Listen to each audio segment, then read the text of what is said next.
İsrail tabii ki bu yaklaşımıyla, bu pratiğiyle, bu politikalarıyla özellikle işgal ettiği Filistin halkının toprakları üzerinde e, çok büyük dramlara, trajedilere sebep olmuştur.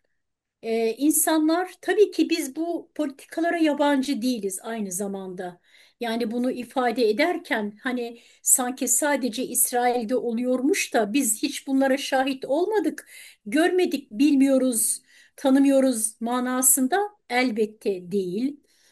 Fakat maalesef ki bölge halkları başta işte Filistinliler ve Kürtler de olmak üzere e, 100 yıl öncesinden planlanan emperyalist güçler tarafından e, planlanan bir bölge oyunuyla, politikasıyla Kürtler de hala bugün sonuçlarını acılarıyla, dramlarıyla, ayrılıklarıyla yaşamaya devam ettiği gibi Filistin halkı da bu anlamda ayrılıklarıyla, acılarıyla, parçalanmışlıklarıyla, büyük zulümlerle bunun sonuçlarını yaşamaya devam ediyor. Ve e, yaklaşık iki halkın da hemen hemen yakın zamanlarda zaten e, bölge denklemleri ayarlanırken, planlanırken o günün egemen küresel güçleri bölgemiz üzerinde, Orta Doğu üzerinde, Osmanlı sonrasında yeni yapılanma Türkiye'si ve bölgesel sınırların belirlenmesi noktasında tabii ki bu parçalanmışlıklara zemin hazırladılar, yol açtılar ve çok bilinçli bir politikayla bu halkların kaderini bu şekilde etkilediler. Kaç nesildir evlerinden olduğu gibi bırakıp göç etmek zorunda kalan insanlar hiç yabancı değil, değil mi bunlar? Evleri işgal edilenler, köyleri, mahalleleri işgal edilenler, gelip evine başka güçlerin, ailelerin yerleştirildiği e, ve kendi yurtlarından, topraklarından göç etmek zorunda kalan halklardan bahsediyoruz. Yani Afrika'ya, Somali'ye, Uganda'ya bile bu 1,5 milyon insanın göçmen ettirilmesi, taşınması söz konusu. Yani zorba hırsız ev sahibini evinden atmaya çalışıyor.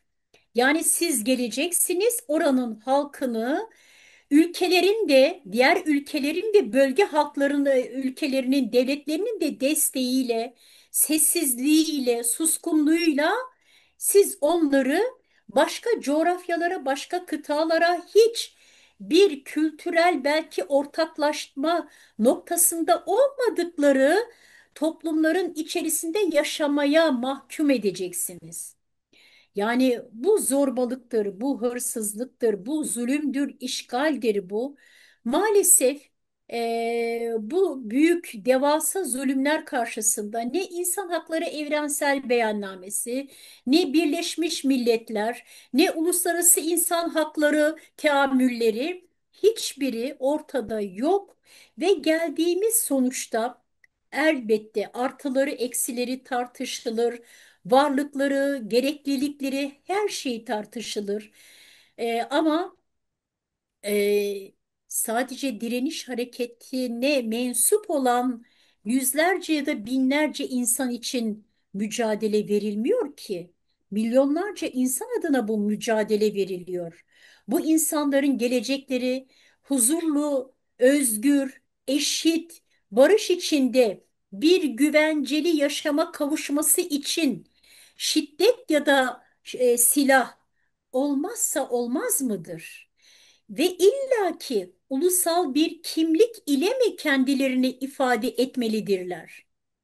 Ya bugün 21. yüzyıl gerçekliğinde bakın başta Orta Doğu olmak üzere yani hep Orta Doğu'yu örnek veriyoruz ama insanlığın doğuş alanı Orta Doğu ve insanlığın doğuş alanı olduğu gibi insanlık sahnesine buradan ilk sahne burada kurulduğu için insanlığa demokratik bir toplum modeli de bu topraklardan çıkıyor. Çıktı ve çıkmaya devam ediyor. Bir model var ortada. Yani demokratik devlet, demokratik toplum anlamında bakın demokratik bilinç, demokratik toplum bilincinin gelişmesi zaten yönetimsel şekli de etkileyecektir. Onun için öncelikli olarak toplumsal e, demokratik bilincin, barış bilincinin, özgürlük bilincinin gelişmesi bu anlamda çok önemli. Çünkü bu bilince sahip olan halklar yöneticileri tayin edeceklerdir. Bu bilince sahip olmayan halklara siz üstten ne kadar demokratik yönetimi, devleti anlatırsanız anlatın, bireysel olarak, içsel olarak bu bilince sahip olmayan, bu arzu ve isteği, bu emeli kendisine dert edinmeyen bireylerin oluşturduğu toplumlar yönetimleri, demokratik bir yönetimi gerçekleştirme imkanı zayıf kalacaktır. Dolayısıyla Abdullah Öcalan'ın ortaya koyduğu demokratik toplum inşası ile ilgili referanslar, öneriler bugün uluslararası alanda, üniversitelerde, toplumlarda, entelektüel çevrelerde halen tartışılan, konuşulan bir mesele. Ortada çok ciddi bir referans önerisi var. Bunu tartışırsınız. Artısını, eksisini, önerilerini sunmak isteyenler sunarlar, konuşurlar. Ama Orta Doğu gibi konuşmamın başında tam da onu ifade etmiştim. İnsanlığın ilk sahneye çıktığı alanda insanlığın toplumsal kurtuluşunun önerisi de bu topraklardan çıktı derken aynen tam da bunun karşılığını ifade etmiş oluyorum. Yani demokratik toplum inşası, demokratik devlet inşası kimlikler üstü, inançlar üstü, kültürler üstü hepsini kapsayan, hepsinin geleceğini garanti altına alan eşit, barış içinde, özgürlük içerisinde bir yönetimi, bir geleceği inşa etme projesidir. Bu sadece Kürtlerle ilgili değildir. Bu sadece Türklerle ilgili, Türkiye ile ilgili değildir.